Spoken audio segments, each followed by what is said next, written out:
بسم اللہ الرحمن الرحیم۔ ساری کی ساری تعریفیں اللہ کے لیے ہیں، اس کی تمام نعمتوں پر، اور ہر طرح کا شکر بھی اسی کے لیے ہے، اس کے احسانات اور عطاؤں پر۔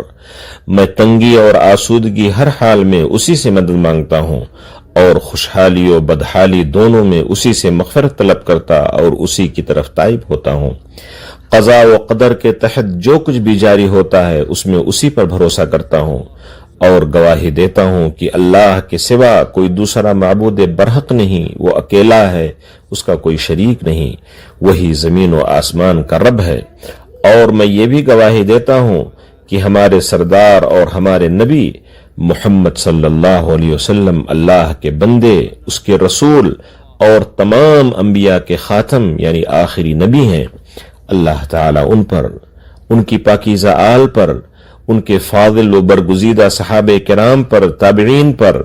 اور بہتر طریقے سے ان کی پیروی کرنے والے اور اہل ہدایت و اقتداء میں سے ان کے راستے پر چلنے والے تمام لوگوں پر اپنی رحمتیں، سلامتی اور برکتیں نازل فرمائے۔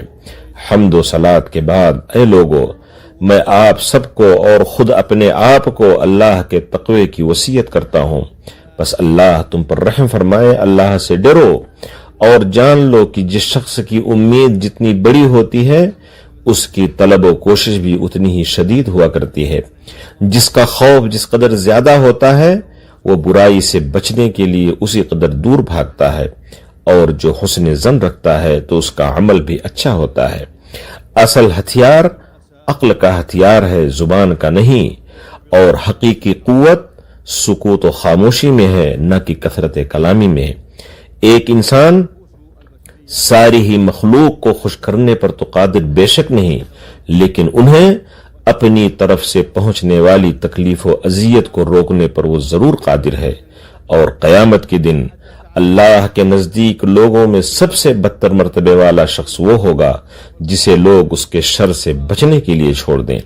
اور عنقریب ہی تم سبھی یہاں سے رخصت ہو جاؤ گے، لیکن تمہارے اعمال اور تمہارا چھوڑا ہوا اثر باقی رہے گا۔ فرمان الہی ہے، جو نیک عمل کرے گا وہ اپنے ہی نفع کے لیے، اور جو برا کام کرے گا تو اس کا وبال بھی اسی پر ہے، اور آپ کا رب بندوں پر ظلم کرنے والا نہیں ہے۔ اے مسلمانوں، انسانی نفوس فطری طور پر اس بات کی طلب و جستجو میں رہتے ہیں کہ غیب کے پوشیدہ رازوں کی جانکاری حاصل کریں،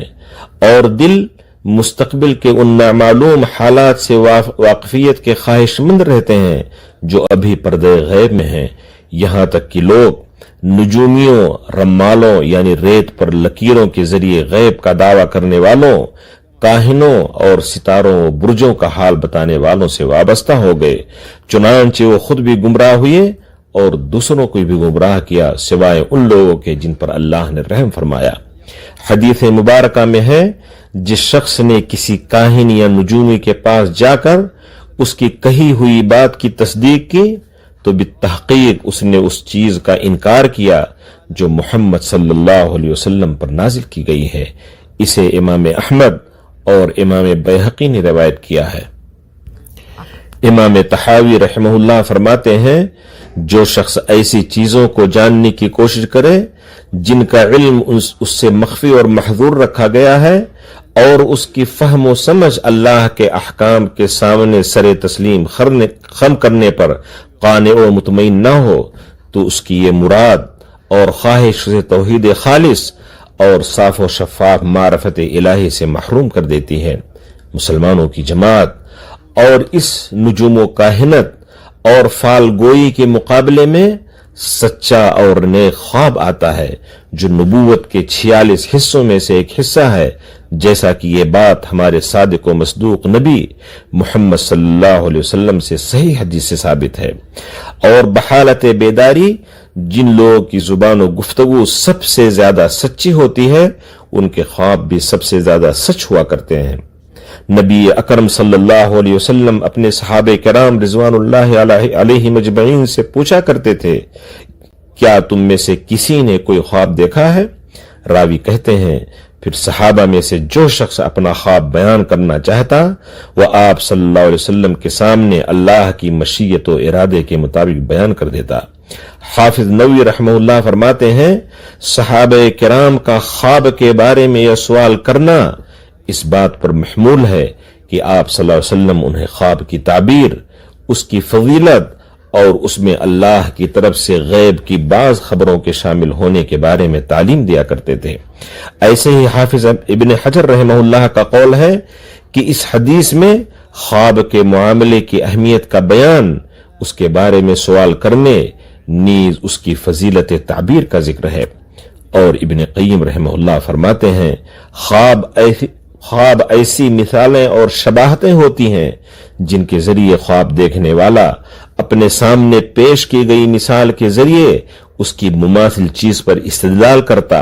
اور اس کے مشابہ معنی کی طرف عبور کرتا یعنی گزرتا ہے۔ اسی لیے خواب کی تعبیر والے اس عمل کو تعبیر عبور کرنا کہا جاتا ہے۔ اور امام قرطبی رحمہ اللہ فرماتے ہیں خواب ایک باعظمت کیفیت اور بلند مرتبہ مقام ہے۔ اور شیخ ابن سعدی رحمہ اللہ کا قول ہے خواب کی تعبیر کا علم شرعی علوم میں سے ایک علم ہے اور فتویٰ کے دائرے میں داخل ہے، کیونکہ اللہ سبحانہ و تعالی نے حضرت یوسف علیہ السلام کے قصے میں ارشاد فرمایا ہے اور اسی طرح تجھے تیرا پروردگار برگزیدہ فرمائے گا اور تجھے معاملہ فہمی یا خوابوں کی تعبیر کا علم سکھائے گا اور اپنی نعمت تجھے بھرپور عطا فرمائے گا اور آل یعقوب کو بھی۔ اور اے مسلمانوں، اسی بنا پر علم تعبیر رویا اپنے شرعی ضوابط کے ساتھ ایک شرعی علم ہے جس کی صحت پر نصوص شرعیہ کے دلائل موجود ہیں، لہذا بلا علم خوابوں کی تعبیر بیان کرنے کی جرأت و جسارت جائز نہیں،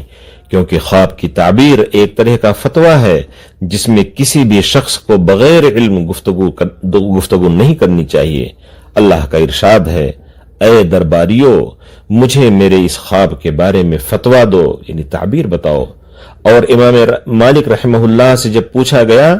کیا ہر کوئی خواب کی تعبیر بیان کر سکتا ہے تو انہوں نے فرمایا کیا نبوت کے اجزاء کے ساتھ کھیل تماشا کیا جائے گا؟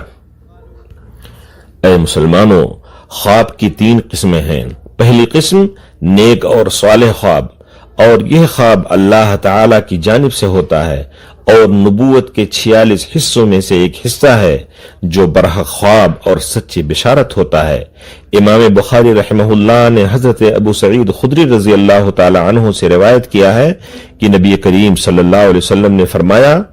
جب تم میں سے کوئی ایسا خواب دیکھے جو اسے پسند آئے تو اللہ کی طرف سے ہے، لہذا اسے چاہیے کہ اس پر اللہ کا شکر ادا کرے۔ اور صالح خواب ایک مومن کو خوشی بخشتا اور اسے مسرور و متعجب ضرور کرتا ہے لیکن اسے دھوکے میں نہیں ڈالتا، پس جب وہ خواب حق اور شریعت کے مطابق ہو تو خیر و اطمینان کا سبب بنتا ہے۔ اسی طرح صالح اور سچے خواب سے انسیت و تسلی تو یقیناً حاصل ہوتی اور اس سے خوشخبری بے شک لی جاتی ہے، لیکن اسے دینی احکام یا عمل کے لیے بنیاد نہیں بنایا جا سکتا۔ ابن عبد البر رحمہ اللہ فرماتے ہیں سچے خواب کی تصدیق کرنا حق ہے اور اس میں اللہ تعالی کی عجیب حکمت اور اس کے لطف و کرم کی ایسی نشانیاں موجود ہیں جو مومن کے ایمان میں اضافہ کرتی ہیں۔ فرمان الہی ہے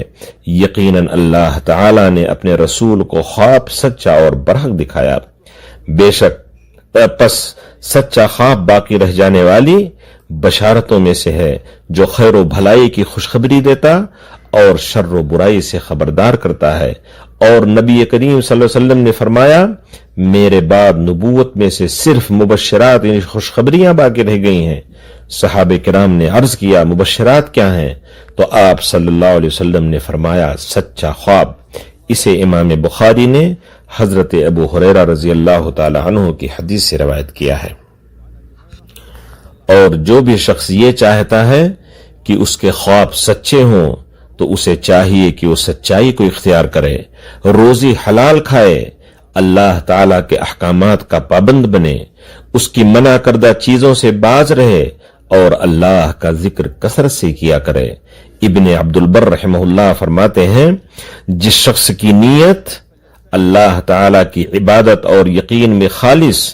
اور جس کی گفتگو سچی ہو اس کے خواب اتنے ہی زیادہ سچے اور نبوت کے زیادہ قریب ہوا کرتے ہیں۔ اور جب مسلمان کوئی ایسا خواب دیکھے جو اسے پسند آئے تو اسے چاہیے کہ اس پر اللہ تعالی کا شکر بجا لائے اور اس خواب سے بشارت و خوشخبری حاصل کرے، اور اس کا تذکرہ اہل علم و فضل، خیر خواہان اور اپنے ان دوست احباب سے کرے جن سے وہ محبت رکھتا ہو، کیونکہ ایک عالم جہاں تک ممکن ہو اس خواب کی تعبیر اچھی ہی بتائے گا، اور ناصح و خیر خواہ اسے ایسی باتوں کی طرف رہنمائی کرے گا جو اس کے لیے مفید و نفع بخش ہوں اور اس کی مدد کریں۔ اور ایک محبت کرنے والا شخص اگر خواب کی حقیقت اور تعبیر جانتا ہوگا تو ہی بیان کرے گا، اور اگر نہیں جانتا ہوگا تو خاموشی اختیار کرے گا۔ اسی لیے حضرت یعقوب علیہ السلام نے حضرت یوسف علیہ السلام سے فرمایا تھا، اے میرے پیارے بچے،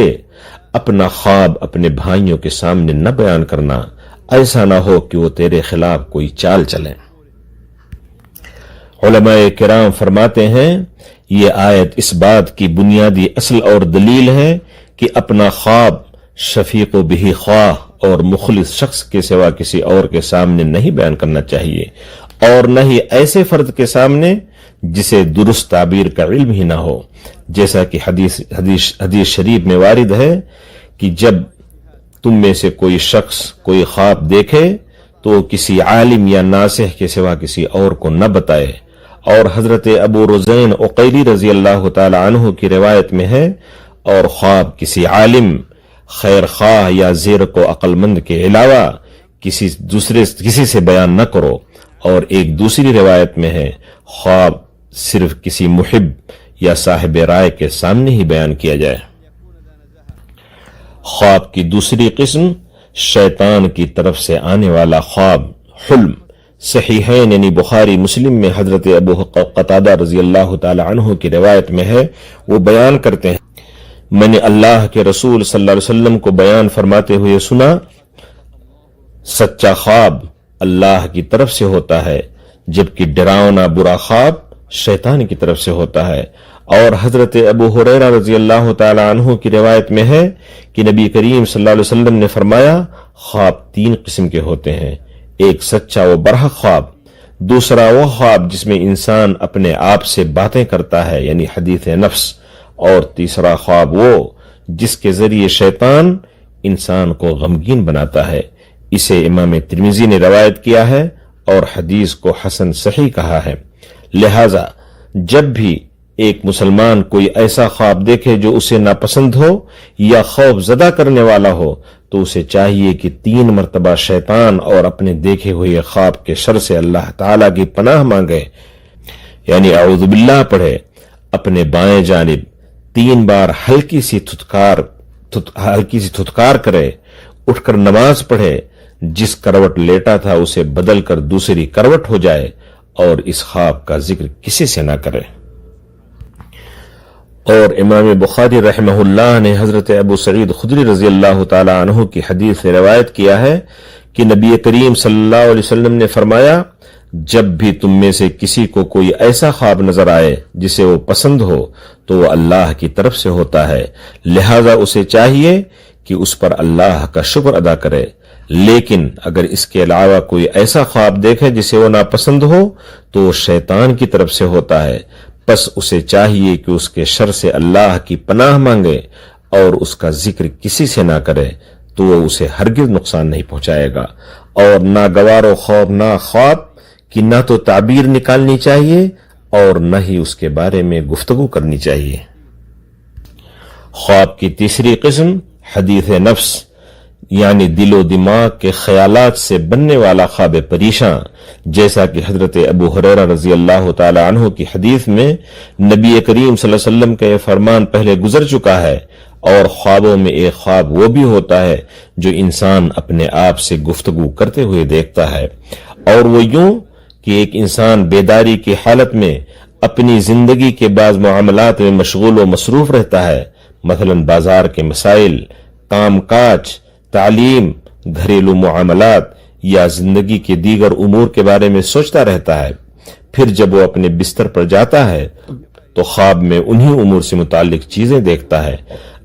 اہل علم کے بقول یہ اضغاث احلام یعنی پریشان کن اور بے ربط خوابوں میں سے ہیں۔ اس کے بعد اللہ تعالیٰ آپ کی حفاظت فرمائے، یہ بات سمجھ لینی چاہیے کہ خوابوں کی تعبیر و تفسیر ایک اجتہادی معاملہ ہے جس میں خطا اور درستگی دونوں کا احتمال ہوتا ہے، لہذا کسی بھی معبر کی بیان کردہ تعبیر کو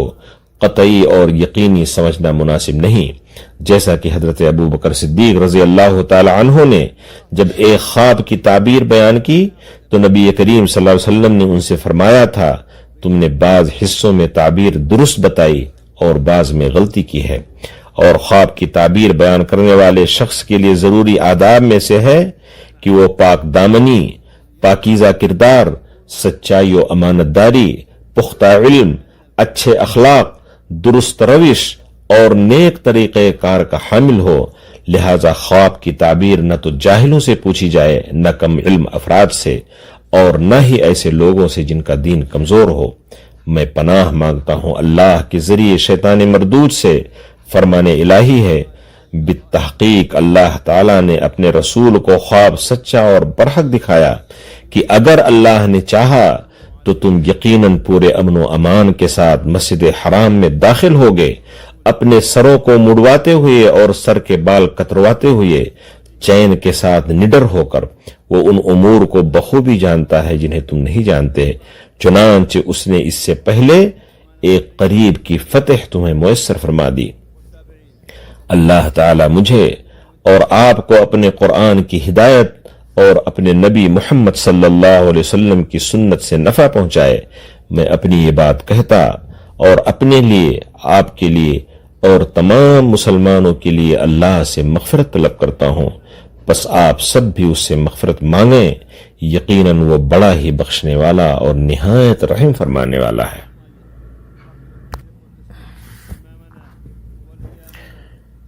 تمام تر تعریفیں اللہ ہی کے لیے ہیں جو بڑے فضل والا اور بے پایا خیر کا مالک ہے۔ میں اس پاک ذات کی حمد بیان کرتا ہوں جو نہایت فیاض اور بڑی ہی کریم ہے، اور میں شہادت دیتا ہوں کہ اللہ کے سوا کوئی دوسرا معبود برحق نہیں، وہ اکیلا ہے، اس کا کوئی شریک نہیں، وہ آسمانوں اور زمین کا رب اور عرش عظیم کا مالک ہے۔ اور میں یہ بھی شہادت دیتا ہوں کہ ہمارے سردار اور ہمارے نبی محمد صلی اللہ علیہ وسلم اللہ کے بندے اور اس کے رسول ہیں، جو اہل ایمان پر نہایت شفیق اور بڑے ہی مہربان ہیں۔ اللہ تعالیٰ ان پر، ان کی آل پر اور ان کے ان اصحاب کرام رضوان اللہ علیہم اجمعین پر رحمت و سلامتی اور برکت نازل فرمائے جو حق اور سیدھی ہدایت پر قائم تھے، تابعین پر اور ان تمام لوگوں پر بھی جنہوں نے احسان و بھلائی کے ساتھ ان کی پیروی کی، اور ان پر سلامتی ہو جیسا کہ سلامتی کا حق ہے۔ اما بعد، اے مسلمانوں، صالح اور سچا خواب ہدایت و رہنمائی اور خوشخبری کا ایک ذریعہ ہے، اور قرآن کریم میں اس کا تعلق انبیاء کرام اور صالحین کے ساتھ بہت گہرا بیان ہوا ہے۔ چنانچہ یہ صالح خواب تربیت، تزکیہ نفس، ترغیب و ترہیب میں بڑی عمیق تاثیر رکھتے ہیں، جیسا کہ قرآن کریم میں ہے، بلا شبہ میں نے 11 ستاروں کو خواب میں دیکھا۔ بالتحقیق اللہ نے اپنے رسول کو سچا اور برحق خواب دکھایا، اور ہم نے جو رؤیا یعنی خواب آپ کو دکھایا تھا وہ لوگوں کے لیے صرف ایک آزمائش تھی۔ میں نے خواب میں دیکھا ہے کہ میں تجھے ذبح کر رہا ہوں، اور یہ خواب نہ تو دینی احکامات کے حصول یا شریعت سازی کا مصدر و ماخذ ہیں، نہ ہی ان کی بنیاد پر کسی چیز کو حلال یا حرام قرار دیا جا سکتا، اور نہ ہی ان سے شرعی احکام ہی ثابت ہوتے ہیں، کیونکہ اللہ سبحانہ وتعالی نے دین کی تکمیل فرما دی ہے، وحی کا سلسلہ منقطع ہو چکا ہے، اور محمد صلی اللہ علیہ وسلم رفیق اعلیٰ کے پاس اس وقت تک منتقل نہیں ہوئے جب تک کہ آپ صلی اللہ علیہ وسلم نے اللہ کا پیغام پوری وضاحت اور اتمام حجت کے ساتھ پہنچا نہیں دیا۔ حافظ نووی رحمہ اللہ فرماتے ہیں، اگر شعبان کی 30ویں رات ہو اور لوگوں نے چاند نہ دیکھا ہو، پھر کوئی شخص نبی کریم صلی اللہ علیہ وسلم کو خواب میں دیکھے اور کہے، آپ نے فرمایا آج رات رمضان المبارک کی پہلی رات ہے، تو بھی اس خواب کی بنیاد پر روزے رکھنا صحیح نہیں ہوگا، نہ تو خود اس شخص کے لیے جس نے خواب دیکھا ہے اور نہ ہی کسی اور کے لیے۔ خبردار، اللہ تم پر رحم فرمائے، اللہ سے ڈرو اور جان لو کہ خواب کے بارے میں جھوٹ بولنا کبیرہ گناہوں میں سے کبیرہ گناہ ہے، کیونکہ یہ اللہ کی ذات پر جھوٹ باندھنے کے مترادف ہے۔ امام احمد رحمہ اللہ نے اپنی مسند میں، امام بخاری نے اپنی صحیح میں، اور دیگر محدثین نے حضرت عبداللہ ابن عمر رضی اللہ تعالی عنہما سے روایت کیا ہے کہ اللہ کے رسول صلی اللہ علیہ وسلم نے ارشاد فرمایا، تمام جھوٹ اور بہتانوں میں سب سے بڑا جھوٹ اور بہتان یہ ہے کہ انسان اپنی آنکھوں کو وہ کچھ دکھائے جو اس نے دیکھی نہیں۔ اور صحیح بخاری میں حضرت عبداللہ ابن عباس رضی اللہ تعالی عنہما سے مروی حدیث میں نبی کریم صلی اللہ علیہ وسلم کا فرمان ہے، جس شخص نے ایسے خواب کا دعویٰ کیا جو اس نے دیکھا ہی نہیں، اسے قیامت کے دن جو کے 2 دانوں کے درمیان گرہ لگانے کا مکلف کیا جائے گا، اور وہ ایسا ہرگز نہیں کر سکے گا۔ اور ایک دوسری روایت میں ہے 2 بالوں کے درمیان۔ امام طبری رحمہ اللہ فرماتے ہیں، خواب کے بارے میں جھوٹ بولنے پر وعید اس قدر سخت اس لیے آئی ہے، گرچہ بیداری کی حالت میں جھوٹ بولنا بعض اوقات اس سے بھی زیادہ نقصان دہ ثابت ہو سکتا ہے، کیونکہ خواب کے بارے میں جھوٹ دراصل اللہ کی ذات پر یہ جھوٹ باندھنا ہے کہ اس نے اسے وہ چیز دکھائی جو حقیقت میں اسے دکھائی ہی نہیں، اور اللہ پر جھوٹ بولنا مخلوق پر جھوٹ بولنے سے کہیں زیادہ گمبھیر اور سنگین ہے۔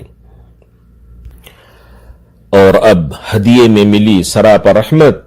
اور عطا شدہ نعمت، اپنے نبی محمد رسول اللہ صلی اللہ علیہ وسلم پر درود و سلام بھیجو، کیونکہ تمہارے رب نے تمہیں اس کا حکم دیا ہے۔ بس اللہ عزیز و علیم ایک سچے قول کریم میں فرماتا ہے، بے شک اللہ اور اس کے فرشتے نبی پر رحمت بھیجتے ہیں، اے ایمان والو تم بھی ان پر درود اور خوب سلام بھیجا کرو۔ اے اللہ، رحمتیں، سلامتی اور برکتیں نازل فرما اپنے بندے اور رسول ہمارے نبی محمد صلی اللہ علیہ وسلم پر، ان کی آل اور ان کی ازواج و ذریات پر، اور اے اللہ چاروں خلفائے راشدین ابو بکر، عمر، عثمان اور علی، دوسرے تمام صحابہ کرام رضوان اللہ علیہم اجمعین، تابعین اور قیامت تک احسان و بھلائی کے ساتھ ان کی پیروی کرنے والوں سے راضی ہو جا، اور اپنے عفو و درگزر، اپنے جود و کرم اور اپنے فضل و احسان سے ہم سب سے بھی اے زیادہ کرم کرنے والوں میں سب سے زیادہ کریم۔ اے اللہ، ہمیں ہمارے وطنوں میں امن و امان نصیب کر، ہمارے ائمہ اور حکمرانوں کی اصلاح فرما، اور اے اللہ ہماری حکمرانی ایسے لوگوں کے ہاتھ میں رکھ جو تجھ سے ڈرتے، تیرا تقوی اختیار کرتے اور تیری رضا کے پیروکار ہوں، اے تمام جہانوں کے پروردگار۔ اے اللہ، ہمارے امام و حکمراں حرمین شریفین کے خادم و متولی کی حق و توفیق اور درستی سے تائید فرما، نیز انہیں ہر اس چیز کی توفیق بخش جسے تو پسند کرتا اور جس سے تو راضی ہوتا ہے، ان کی پیشانی کو نیکی اور تقوی کی طرف موڑ دے، انہیں نیک اور صالح مشیر و ہمراز عطا فرما، اور ان کے ذریعے اپنے دین کو عزت و غلبہ اور اپنے کلمے کو بلندی نصیب کر، انہیں اسلام اور مسلمانوں کے لیے نصرت و تائید کا باعث بنا، اور ان کے ذریعے مسلمانوں کے کلمے کو حق و ہدایت پر جمع فرما۔ اے اللہ، انہیں اور ان کے ولی عہد کو حق و ہدایت اور ہر اس چیز کی توفیق عطا فرما جس میں بندوں اور ملکوں کی خیر و بھلائی ہو۔ اے اللہ، ہمارے سپاہیوں اور سرحدوں اور مورچوں پر تعینات ہمارے سیکورٹی اہلکاروں کی حفاظت فرما، انہیں اپنی مدد سے قوت عطا کر، اپنی نصرت سے ان کی تائید فرما، ان کے تیروں اور ان کی آرا کو ثواب و درستگی عطا کر، نیز انہیں اپنے اور ان کے دشمنوں پر غالب اور فاتح بنا۔ اے قوی، اے عزیز، اے اللہ، تو ہمارے فلسطینی بھائیوں کا معاون و مددگار بن، انہیں اپنی نصرت سے نواز، اپنی تائید سے ان کو تقویت بخش، ان کی کمزوری پر رحم فرما، ان کے ٹوٹے دلوں کو جوڑ دے، اور برائی کے دائرے کو اپنے اور ان کے دشمنوں پر پلٹا دے۔ اے طاقت و قوت والے، اے عزیز و غالب، اے اللہ، مسجد اقصی کو اپنی عنایت و کرم سے ہمیشہ سر بلند و باوقار اور تا قیام قیامت قائم و دائم رکھ اے سب سے زیادہ کرم فرمانے والے۔ اے اللہ ہمیں شریروں کے شر سے، فاسقوں کے مکر و فریب سے اور رات دن کے آدھمکنے والی ہر شر و برائی سے محفوظ رکھ۔ اے ہمارے پروردگار ہمیں دنیا میں بھی بھلائی عطا فرما اور آخرت میں بھی، اور ہمیں دوزخ کے عذاب سے بچا۔ پاک ہے آپ کا رب، عزت و غلبے کا مالک رب ایسی تمام باتوں سے جن سے وہ متصف کرتے ہیں۔ سلام ہو پیغمبروں پر، اور تمام تر تعریفیں اس اللہ کے لیے جو تمام جہانوں کا پالنہار ہے۔